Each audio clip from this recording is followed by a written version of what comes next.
कुसुम कुशवाहा सरे बड़ी गर्मी चढ़ल रे। माय बहन के दिलवावे के मन करी था। खेसारी के बेटी पर गाता है रे। अभी पंकज सिंह राजपूत भीतरे गेल तो तोरा समझ में ना आलो हाल। बेटा तू जाई में भीतरे बुझ गेली तोर चरित्र रे। हमर सुनी गाना में कैसे पिलाई होत तोर माय बहन के। अरे वायरल होबे के खेल में सारे चल जाइबे तू जेल में। अरे जोरे सारे दोगला। अरे वायरल होबे के खेल में सारे चल जाइबे तू जेल में। हम जबरे लब सरऊ मिर्ची लागे लागी तोरा मिर्ची लागे लागी। जोरे मिथुनवा हीर जीजा खोजले तोर बहिन के सोहर गवाए लागी। जोरे मिथुनवा हीर जीजा खोजले तोर बहिन के सोहर गवाए लागी।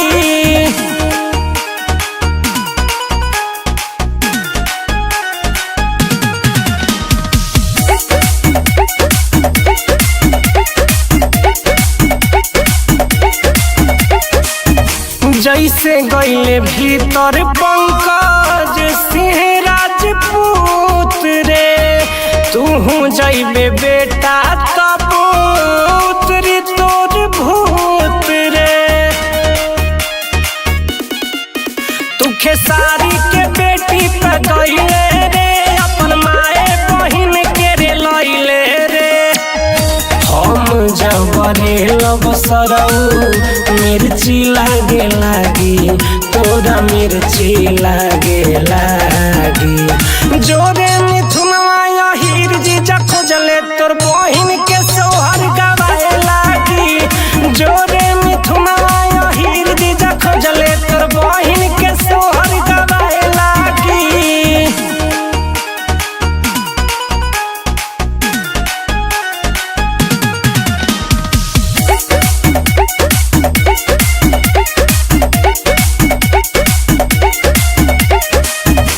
जहिया भेटैबे सरऊ मारेब पटक के। तू का तोर बहिनियो दिन चल भटक के। तू निकल के देखा दे दुआरी से पंगा ले ले बाड़े सरऊ खेसारी से।